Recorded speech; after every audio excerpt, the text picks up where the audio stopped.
Taj Mahal, statue of unity, wailing wall, ये सब जो है तो आपके पुराने 7 अजूबे हैं। हाल ही में शंघाई कोऑपरेशन ऑर्गेनाइजेशन ने 8 नए अजूबों को बनाया है। मतलब कि उसने अपने लिस्ट में दुनिया के नए 8 अजूबों को शामिल किया है, जिसमें से जी हाँ, मैं भारत की ही बात करने वाला हूँ, जिसमें से भारत का भी कुछ न कुछ उसमें शामिल है। और वो क्या है भारत का शामिल, उन सभी को मैं इस वीडियो में बहुत अच्छे से डिस्कस करने वाला हूं। तो बने रहिए मेरे साथ इस वीडियो में। मैं हूं विवेक पांडे और स्वागत करता हूं आप सभी का एक बार फिर से आपके अपने यूट्यूब चैनल जिसका नाम है यूपीएससी हिंदी मीडियम।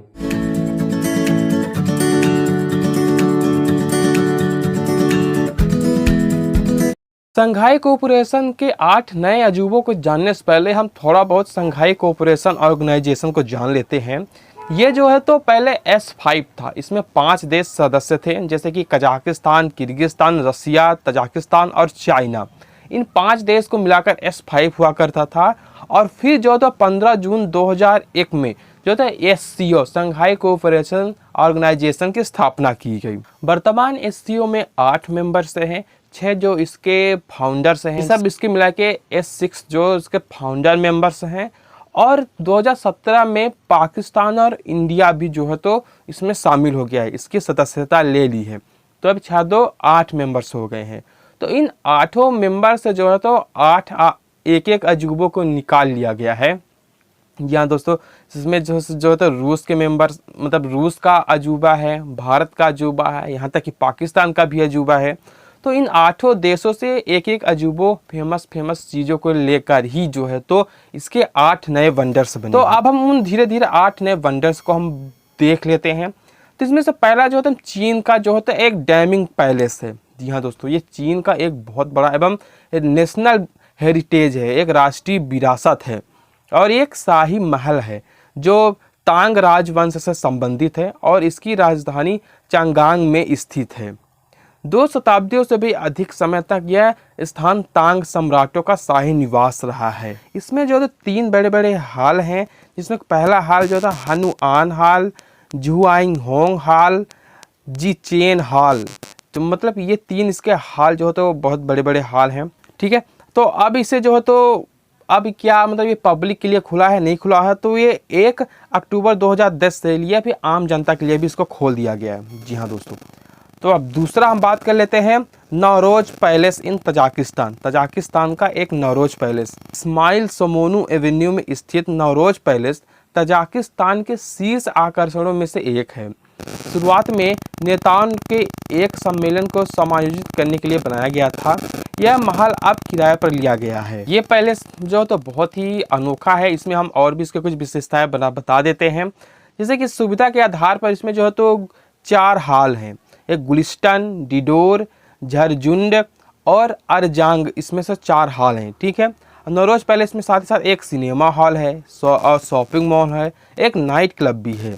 अब जो वास्तुकला को ज़्यादा पसंद करते हैं वे इस महल में जाकर जो है तो बहुत अच्छे से रह सकते हैं। इसमें सिनेमा हॉल भी है, शॉपिंग मॉल भी है और जो तो नाइट क्लब भी है। जी हाँ दोस्तों, सभी को बहुत ज़्यादा पसंद आएगा। आपको अगर मौका मिले तो आप लोग ज़रूर जाइएगा। तो अब हम बात कर लेते हैं कि अब तीसरे की। तो तीसरा है हमारा जो तो मुगल पैलेस ऑफ लाहौर। जी हाँ दोस्तों, जिसे अकबर ने बनाया था। मुगल पैलेस लाहौर है तो पाकिस्तान के लाहौर में स्थित है। जी हाँ दोस्तों, ये 8 अजूबों में से एक इसको माना गया है। इसमें लगभग 21 स्मारक हैं जो अकबर के समय के हैं। इस किले को इतिहास में कई बार नष्ट कर दिया गया और फिर से बनाया गया। मुगल गार्डन एक विशिष्ट उदाहरण है। शालीमार गार्डन 1642 में सम्राट शाहजहां द्वारा बनाया गया था। 16 हेक्टेयर का उद्यान फारसी और इस्लामी वास्तुकला का एक बेहतर उदाहरण है। फिर हम बात कर लेते हैं तामगले जॉर्ज कजाकिस्तान की। जी हाँ दोस्तों, कजाकिस्तान में अगर कोई भी चीज़ सबसे ज़्यादा देखी जाने वाली है तो वह है तामगले जॉर्ज। आप लोग इमेज में बहुत अच्छे से देख सकते हैं। ठीक है, तो एक तामगली जॉर्ज प्राचीन रॉक नक्काशी का एक बेहद अनूठा है। अब एग्जाम में किस तरह से पूछ सकता है कि अगर आप SSC या फिर कोई छोटा मोटा एग्जाम देने जा रहे हैं तो पूछ लेगा कि तामगले जॉर्ज कहाँ स्थित है, तो आप लोग बता सकते हैं कजाकिस्तान। अगर कुछ बड़ा एग्जाम देने जा रहे हैं जैसे UPSC तो पूछ सकता है कि ये किस तरह का है, तो ताम्बले जॉर्ज ये किस तरह का है, तो आप लोग बता देंगे कि रॉक कट है, मतलब रॉक नक्काशी है, पत्थरों में खोद खोद कर इसको बनाया गया है। उनके सबसे पुराने स्मारकों में से एक है। जी हाँ दोस्तों, सेमीरेज का सबसे आकर्षक स्थान, इस स्थान पर लगभग 5000 चित्र हैं, जिसमें देवी देवताओं, सैनिकों, विवाहित जोड़ों, चित्र, पशु बलि और शिकार के भी दृश्य इसमें शामिल हैं। तो नेक्स्ट है पोई कला। जी हाँ दोस्तों, उज्बेकिस्तान का पोई कला। उज्बेकिस्तान का पोई कला वास्तुशिल्प परिसर बुखारा के केंद्र में है। बुखारा में यह स्थान बुखारा में यह स्थित है। इस स्मारक की सबसे प्रभावशाली विशेषता यह है कि कला की जो मीनार है ना, वो जो तो किसी भी स्थान से 50 मीटर की ऊंचाई तक देखी जाती है। जी हाँ दोस्तों, वो अगल बगल के स्थानों से ये 50 मीटर की ऊंचाई पर स्थित। अब हम बात कर लेते हैं रसिया का गोल्डन रिंग। जी हाँ दोस्तों, गोल्डन रिंग रसिया का जो है तो कोई एक पर्टिकुलर प्लेस नहीं है, ये कई स्थानों को जोड़कर एक मतलब कि गोलाई में जोड़कर जो है तो इसको गोल्डन रिंग नाम दिया गया है। और जिसमें जो है तो बहुत सारे शहर हैं। जी हाँ दोस्तों, ये मतलब कि 8 शहरों को जोड़कर जो तो एक गोल्डन रिंग बनाया गया है। आप लोग इमेज में बहुत अच्छे से देख सकते होंगे, जिसमें से Yaroslav, Kostroma, Ivanov, Sujal, Vladimir, सर्गिएव पोसाद हो गया, ठीक है, पेरेस्लाव जालस्की और रोस्तोव जो तो इसमें शामिल है। गोल्डन रिंग में सुरम्य चर्च है, सुनहरे गुंबद, प्राचीन और आधुनिक दोनों तरह के नए अन्य दर्शनीय स्थल शामिल हैं, है ना। रूस का ये जो तो गोल्डन रिंग जो तो एक अलग ही लेवल का जो तो दृश्य लगता है। अब किर्गिस्तान का लेक इस्याक भी कुछ कम नहीं है। अगर इसमें थोड़ी बहुत कमी होती तो ये जो था 8 जो तो वंडर्स में शामिल बिल्कुल भी नहीं होता। 7वीं शताब्दी में सबसे गहरी झील और मात्रा के मामले में दुनिया के 10वीं सबसे बड़ी झील के रूप में जाना जाता है। किर्गिस्तान में आप लोग मैप में बहुत अच्छे से पढ़े होंगे। इस्सी कुल शब्द का अर्थ है गर्म झील। इस्सी कुल, ठीक है, इसमें जो होता है इस्सी जो इसका नाम है इस्सी कुल का मतलब है, इसका अर्थ होता है गर्म झील।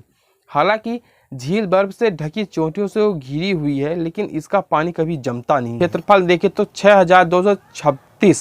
6236 वर्ग किलोमीटर है। समुद्र तल से ये 1607 मीटर की ऊंचाई पर स्थित है। जी हाँ दोस्तों, और 668 मीटर की गहराई भी इस झील की है। इस झील से जो है तो लगभग 118 नदियां जो है तो निकलती हैं।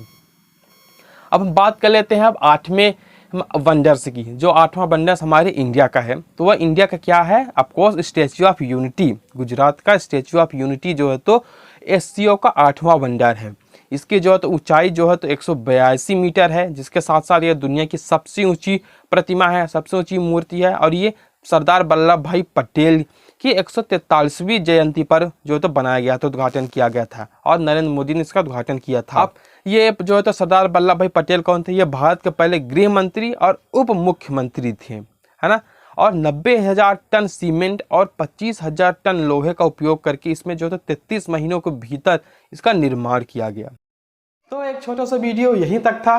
तो मिलते हैं आपसे फिर से अगले वीडियो में। और हाँ, अगर कोई प्रॉब्लम हो, अगर कुछ पॉइंट्स ना समझ में आ रहे हो, तो हमें ज़रूर आप कमेंट कर सकते हैं। डिस्क्रिप्शन में मेरा जो तो फेसबुक है, इंस्टाग्राम है, उन सभी पे आप मुझे डायरेक्ट SMS भी कर सकते हैं।